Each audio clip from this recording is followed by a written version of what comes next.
good afternoon, everyone. So today we'll be talking about choosing wisely in complementary treatment. We know that our patients with cancer are among the most vulnerable populations when it comes to complementary and alternative medicine, or CAM.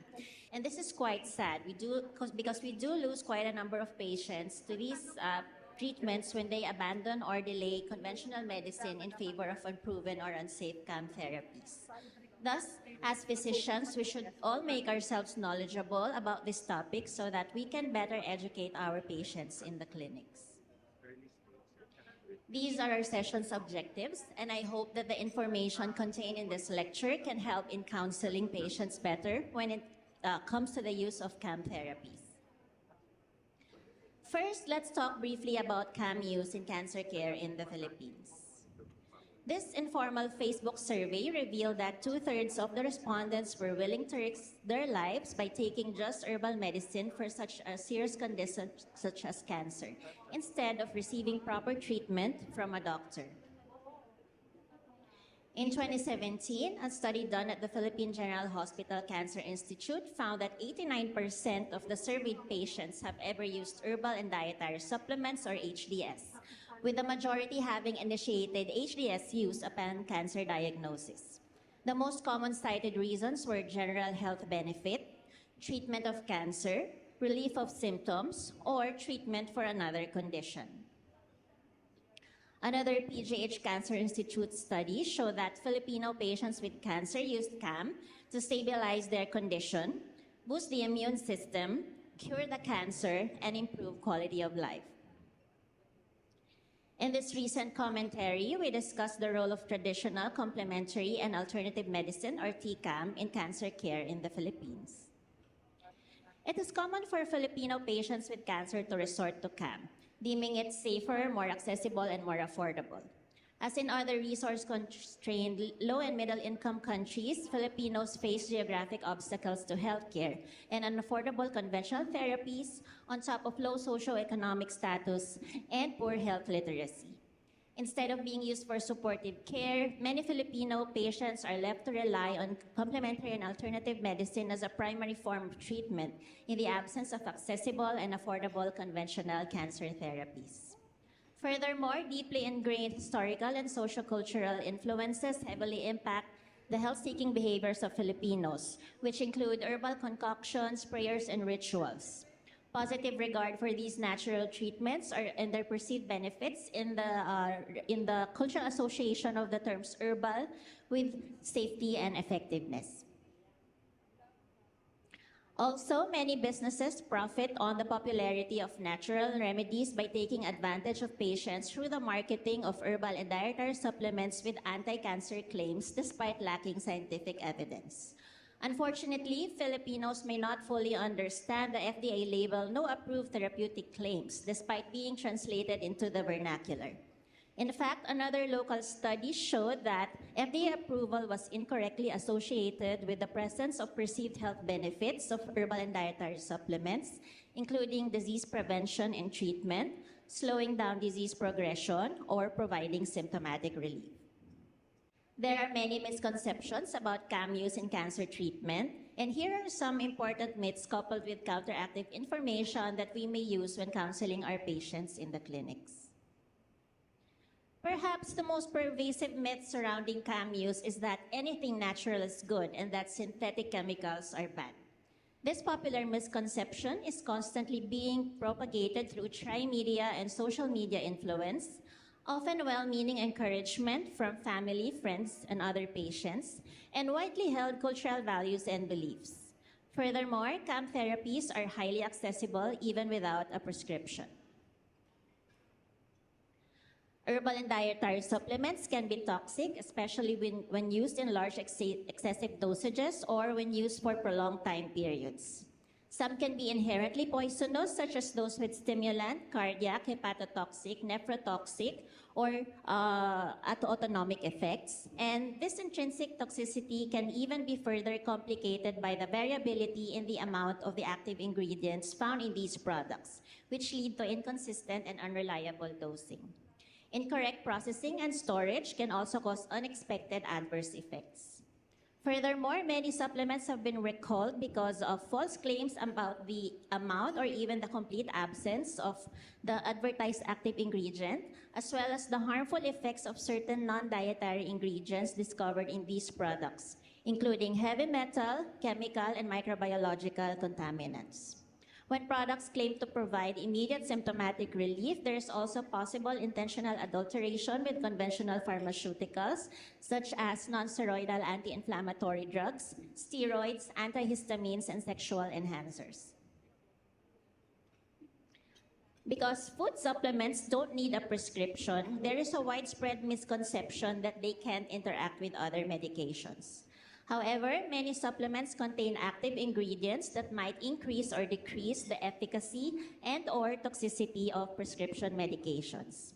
Patient subgroups at high risk for herb-drug interactions include those with chronic illnesses who are already receiving multiple medications, are at the extremes of age, have impaired organ function, or those who are taking prescription drugs with a narrow therapeutic margin, such as warfarin.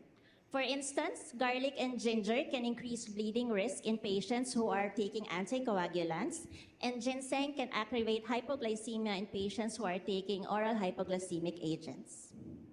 This table shows several possible mechanisms behind herb-drug interactions, such as changes in drug absorption or elimination, increased free drug levels from plasma protein binding displacement, and inhibition or induction of the cytochrome P40 enzyme system.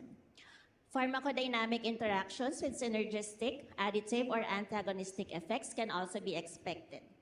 In particular, dietary supplements containing magnesium, iron, calcium, St. John's wort, or ginkgo have been reported to cause the greatest number of interactions. Dietary supplements cannot lawfully claim to treat or prevent any disease. Not all marketing claims are backed by science, and testimonials, which are very popular among Filipinos, still cannot surmount scientific evidence. There are three basic types of product claims that are allowed in dietary supplement labels. So you have nutrient content claims, which characterize the level of vitamins and minerals in the product, while structure function claims describe the basic benefits of the product on a particular structure or function in the body. On the other hand, authorized or qualified health claims describe the relationship between a substance and reduced risk of a disease or health-related condition based on scientific evidence. Drugs must be tested for safety and efficacy before they hit the market, and the product information has to reveal potentially harmful side effects. In contrast, food supplement companies do not have to prove efficacy or safety for human use, and there is little oversight in the manufacturing process.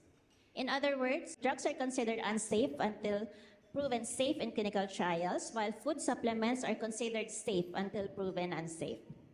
This table shows the short list of requirements for securing a Certificate of Product Registration, or CPR, from our local FDA. Note that the efficacy and safety data requirements are not as stringent.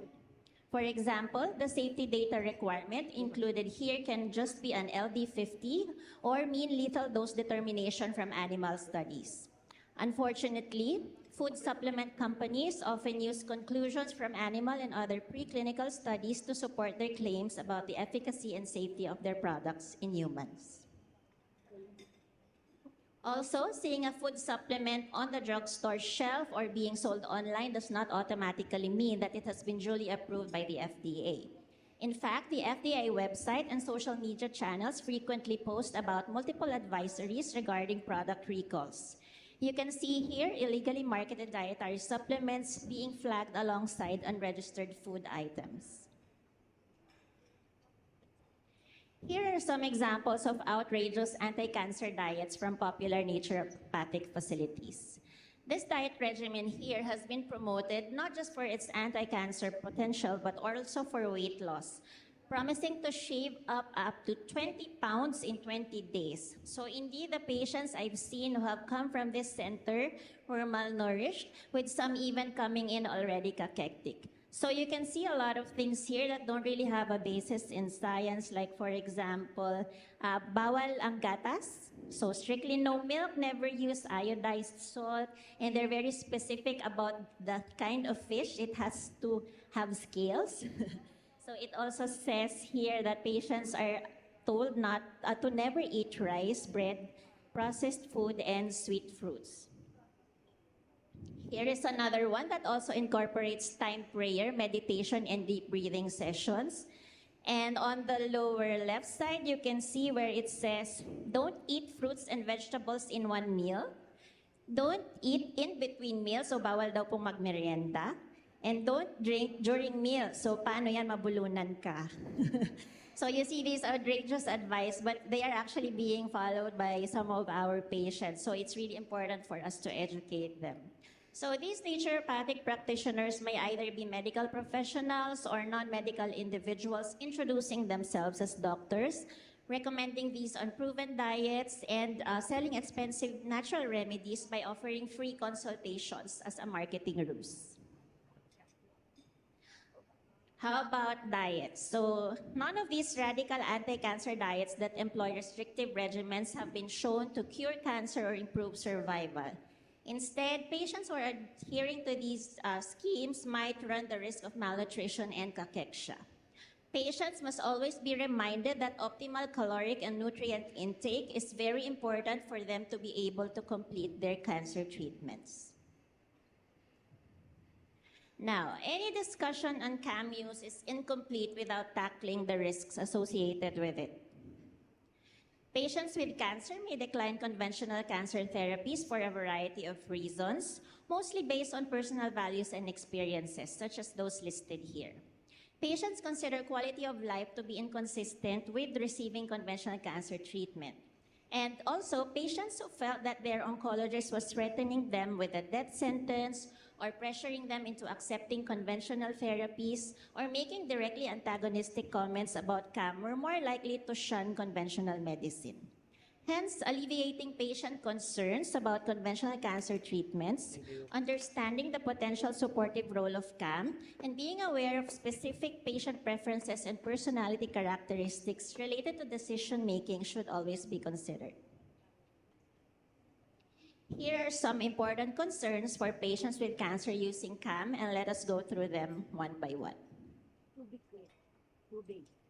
First, very few well-designed clinical studies have been performed on herbal and dietary supplements. In most cases, not enough scientific evidence exists to draw conclusions about their safety and effectiveness in humans. Instead, knowledge of adverse effects often comes from small, non-rigorous clinical or preclinical studies.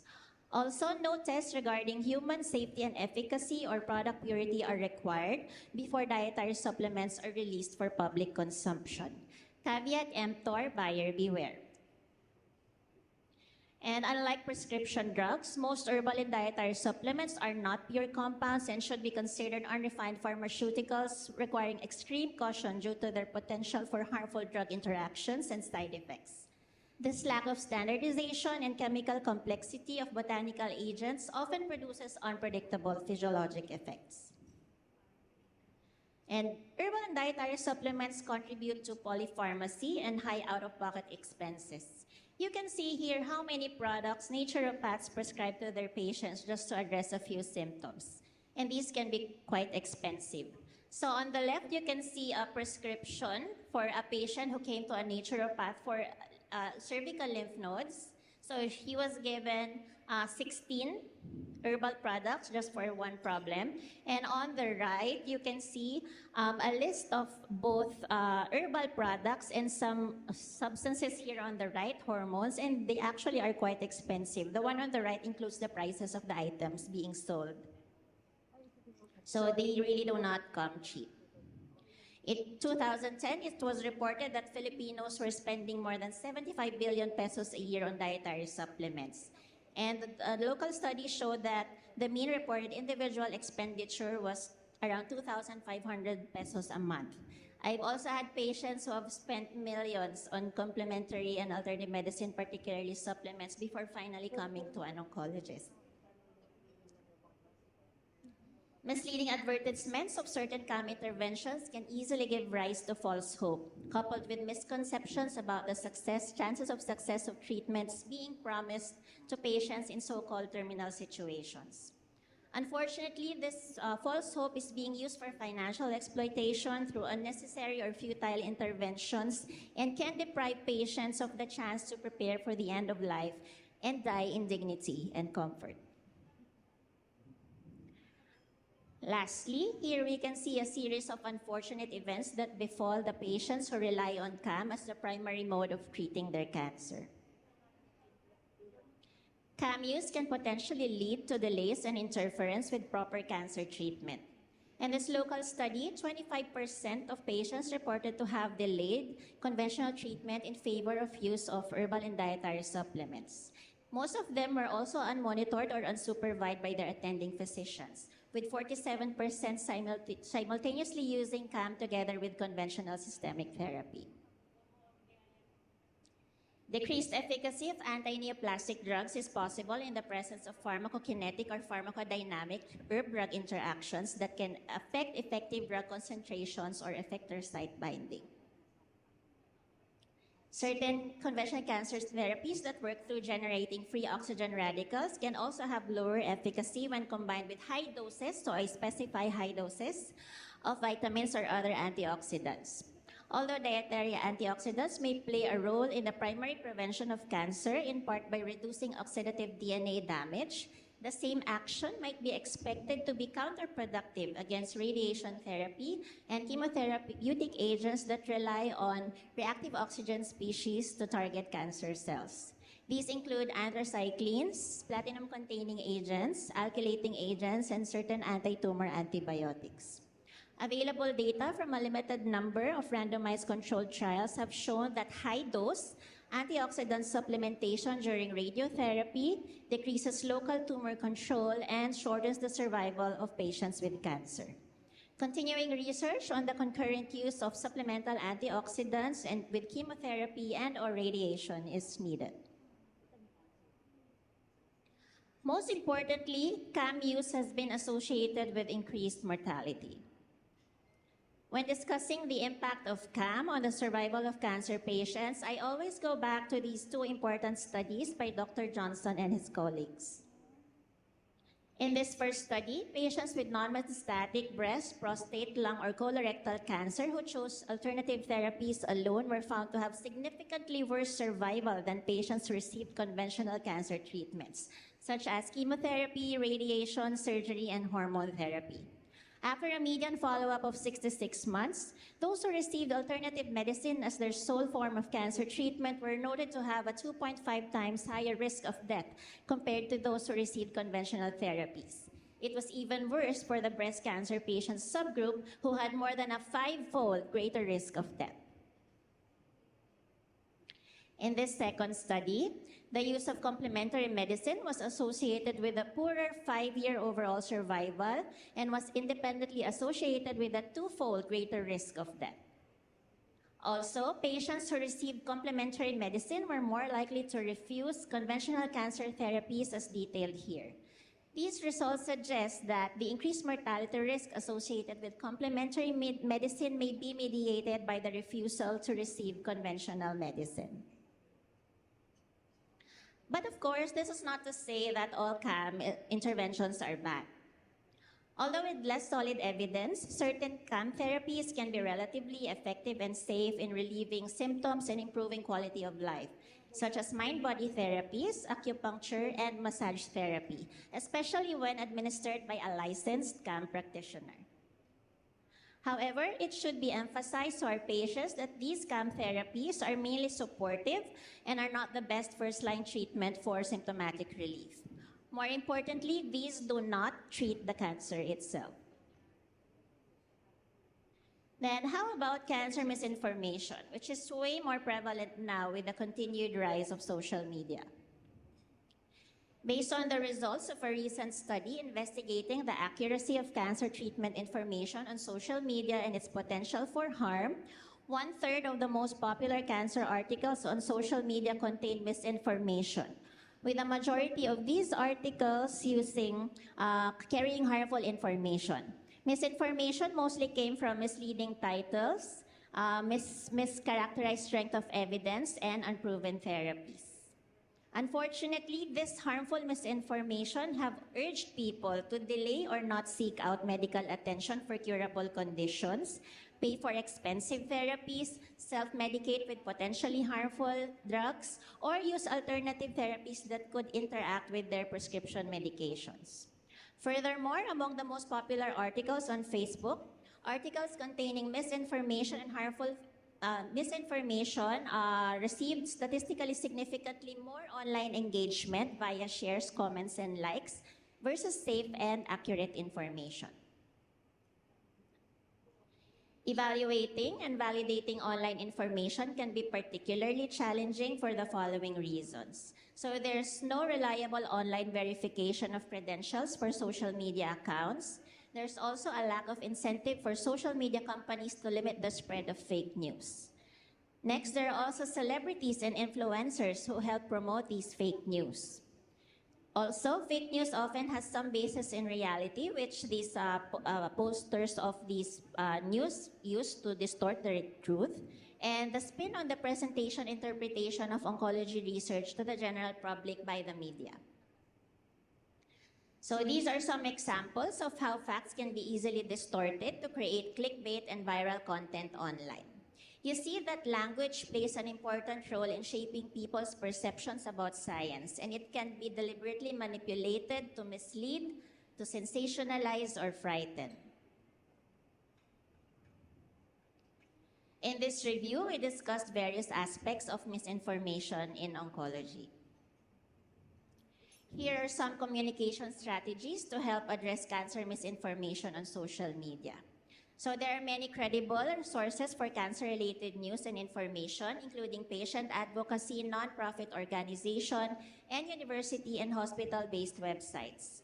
Social media users like us are in a great position to counter misinformation by directing followers to these trustworthy resources, so individuals searching for information can access more credible data. Healthcare providers should view the internet as collaborative and that it has the potential to assist patients and care partners in better managing their illness through the use of plain language that can help promote scientific literacy. Also, our ability to fight misinformation cannot be accomplished alone, especially given the rapid flow of global information. It will take collaboration with all affected stakeholders and the greater community to present unified messages that are accessible to as wide an audience as possible and by disseminating accurate information across multiple platforms. Next, we should collectively monitor and flag misinformation as soon as we see them, regardless of the platform. Cancer professionals should proactively raise awareness about low quality or false information. Also, calling out those who spread misinformation for secondary gain, such as financial profit or internet fanfare, is a means by which we can induce skepticism towards those who create or spread misinformation. These efforts can collectively help address cognitive, emotional, social, and contextual factors of misinformation spread. So what are the red flags that we should teach our patients about when it comes to evaluating cancer-related information? The following questions should be asked. Does the site or the page provide commercial details? Is the treatment described as a cancer cure? Does the treatment discourage adherence to clinicians' advice? Are patient testimonials available? Is the treatment described as having no side effects? Does the site discourage the use of conventional medicine?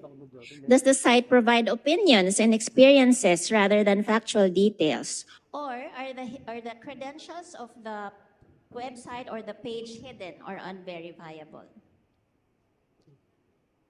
Another great way to evaluate the reliability of online health information resources is the credible criteria. Sites that fulfill these criteria are most likely to be trustworthy.